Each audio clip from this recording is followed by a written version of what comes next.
नमस्कार, आपके साथ मैं श्वेता त्रिपाठी हूँ और आज सबसे पहले मैं बात करूँगी उस तूफान की जो गुजर चुका है, जिसका नाम है बिपरजॉय।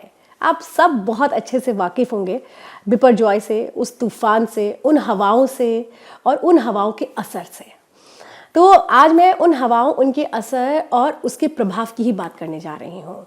जो बिपरजॉय तूफान है, ये तूफान उतनी रफ्तार से आ रहा था कि एक बड़ी तबाही मचा सकता था। तूफान के बारे में हम सबको पता लग जाता है क्योंकि देखिए, आप आज का जो ज़माना है ये टेक्नोलॉजी का ज़माना है। टेक्नोलॉजी, जो सैटेलाइट्स हैं, जो हमारा इसरो है, ये पहले से ही ये जानकारियाँ सामने आने लगती है मौसम विभाग की तरफ से भी कि इस तरीके का जो चक्रवात है यानी कि साइक्लोन बन रहा है और इस साइक्लोन के इम्पैक्ट क्या हो सकते हैं, इसके ऊपर फिर काम करना शुरू हो जाता है।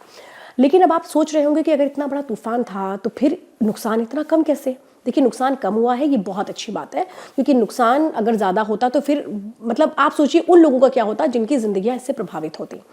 नुकसान इसलिए कम हुआ क्योंकि हमारी जो एजेंसियां हैं, जो ज़मीन पर मौजूद थीं, जो सबसे पहले तूफ़ान का सामना कर रही थीं, वो उस तरह से काम कर रही थीं कि इसका जो अगर असर हो तो एक आम आदमी पर इसका असर ना पड़े। इसी का नतीजा रहा कि जो आम आदमी है वो इससे बहुत ज़्यादा प्रभावित नहीं हुआ। बहुत सारे लोगों को शेल्टर होम्स में शिफ्ट कर दिया गया। बहुत सारी ऐसी जगह थी जो संवेदनशील थी, वहाँ जो जिस तरह के घर थे उनसे लोगों को नुकसान हो सकता था, उनको कहा गया कि वहाँ से आप हट जाइए, आप निकल जाइए। तो ये जो टीमें होती हैं, जिसमें हम सबसे पहले बात करते हैं, जो एनडीआरएफ की टीम सबसे पहले उतरती है और इसके ये जो और उसके ऊपर जो टीम होती है वो एनडीएमए होती है। एनडीएमए के अंडर ही एनडीआरएफ आता है। एनडीएमए का जो सदस्य होता है, जो प्रमुख होता है, वो प्रधानमंत्री होते हैं। और आपने देखा भी होगा जब तूफान आ रहा था उसके पहले प्रधानमंत्री ने तमाम मीटिंग्स की थी। उसकी वजह यही थी कि ये समझा जा सके कि ये जो तूफान है, अगर ये बड़ी तबाही मचाए तो फिर हमें कैसे इससे बचना होगा, कैसे हमें इससे बाहर निकल के आना होगा। इसके बाद तमाम जो एनडीएमए की टीमें होती हैं, जो राज्य स्तर पर काम करती हैं, जिसके प्रमुख मुख्यमंत्री होते हैं, उसी तरह से स्टेट लेवल पे कंपनी जो कमेटीज़ होती हैं वो होती हैं और कोस्ट गार्ड्स होते हैं। ये सारी टीमें होती हैं जो एक साथ फंक्शन करती हैं। हर जगह एडवाइजरी जारी होती है और जिस तरह से इस तूफान से हम निकल कर आए हैं उसमें प्रधानमंत्री मोदी की तारीफ भी हो रही है।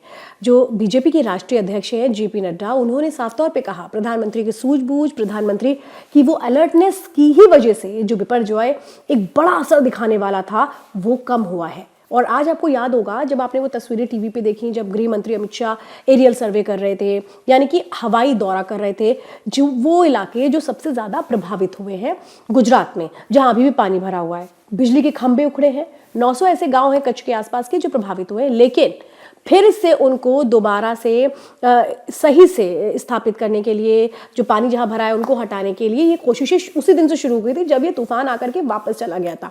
लेकिन गृह मंत्री ने आज खुद देखा है कि वो कौन कौन से इलाके हैं जो प्रभावित हैं। इतना नहीं, वो अस्पताल भी गए थे। जो लोग जख्मी हुए हैं, हल्की फुल्की चोटें लोगों को आई हैं, लेकिन जिनका इस वक्त अस्पताल में ट्रीटमेंट चल रहा है, उनसे भी वो मिलने के लिए गए थे। तो आज बिपरजॉय तूफान को लेकर बातचीत करने का जो मकसद है वो यही है कि जो हिंदुस्तान है वो अलर्ट है। हिंदुस्तान जो हर तरीके की हालात से, हर तरीके की आपदा यानी डिजास्टर से लड़ने के लिए तैयार है, क्योंकि हमारी टीमें उतनी तैयार है। इसीलिए मैं कहती हूँ कि जब भी कुछ इस तरीके की आपदा आती है तो हमें सबसे पहले उन टीमों को हमेशा सैल्यूट करना चाहिए जो अपनी जान पर खेल करके हमारी और आपकी जान को सुरक्षित रखती है। उनके भी परिवार होंगे, उनके भी बच्चे होंगे। जब सोचिए, उनके बच्चे और उनकी पत्नी, उनकी माँ, उनके पिता ये कहते होंगे कि बेटा, तुम आपदा में लोगों की जान बचाने जा रहे हो, तुम अपनी जिम्मेदारी निभाने जा रहे हो, तो उस वक्त उनका भी जो दिल है वो घबराता होगा कि अगर इस तूफान ने बड़ी तबाही मचाई तो हमारे जो बच्चे हैं ये तो उस टीम का हिस्सा है जिनकी बड़ी जिम्मेदारी है बाकी लोगों की रक्षा की। तो मैं ये कहूँगी कि इन टीमों के जो सदस्य हैं उनको तो कोटि कोटि नमन, लेकिन उन परिवारों को भी कोटि कोटि नमन जो इतनी हिम्मत रखते हैं कि अपने जिगर के टुकड़ों को, अपने बच्चों को, अब बच्चों मैंने इसलिए बोला, आपको लग रहा होगा छोटे छोटे बच्चों की बात मैं कर रही हूँ क्योंकि सोशल मीडिया पर तो बात पकड़ ली जाती है ना, तो यहाँ मैं बच्चों की बात नहीं कर रही। बच्चों मतलब वो माता पिता जिनके लिए उनके बच्चे हमेशा बच्चे रहते हैं। हमारे लिए वो टीम का हिस्सा होंगे, लेकिन उनके लिए, उनके माता पिता की नज़रों से अगर आप देखेंगे तो उनके माता पिता के लिए वो आज भी बच्चे हैं। वो एक बड़ी जिम्मेदारी निभा रहे हैं, क्योंकि कोई एनडीआरएफ में होगा, कोई एसडीआरएफ में होगा, कोई स्टेट जो वहाँ पर मैनेजमेंट कमेटीज़ होंगी उसमें वो शामिल होगा। जब वो घर से निकलते हैं तो उनको भी यकीन होता है नहीं, हमारे ऊपर कंधों पर बड़ी जिम्मेदारी है लोगों की हिफाजत की, जिसको वो निभाते हैं।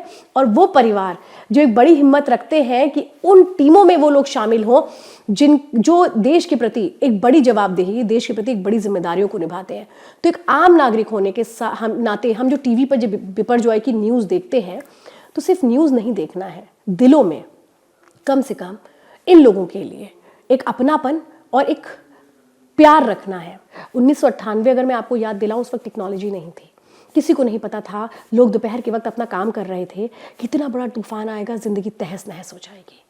लेकिन वो मंजर दोबारा नहीं रिपीट होगा, ना कभी होगा, ना आगे ना हुआ ना आगे होगा, क्योंकि इसके लिए आज हम उतने सशक्त हो चुके हैं कि हमारी ही हिम्मत इतनी है कि हम हर चुनौती का सामना करेंगे। लेकिन मैं यही कहूँगी, थोड़ा आप भी अपने जिम्मेदारियों को निभाइए। हर उस शख्स को जो उस जिम्मेदारी को निभा रहा है जहां उसकी भी जान खतरे में है, चाहे बॉर्डर की हम बात करें या मैदानी इलाकों की आपदा की, उसको एक प्यार भरा खत तो लिखिए, उसको थैंक यू तो कहिए, उसको कहिए कि हमारे परिवारों की हिफाजत करने के लिए आपका बहुत बहुत शुक्रिया। शुक्रिया कहने में, धन्यवाद कहने में, किसी से प्यार जताने में कभी कोई छोटा नहीं होता। मेरी इस बात को हमेशा याद रखिएगा। तो नफरत को अपने दिल से निकालिए।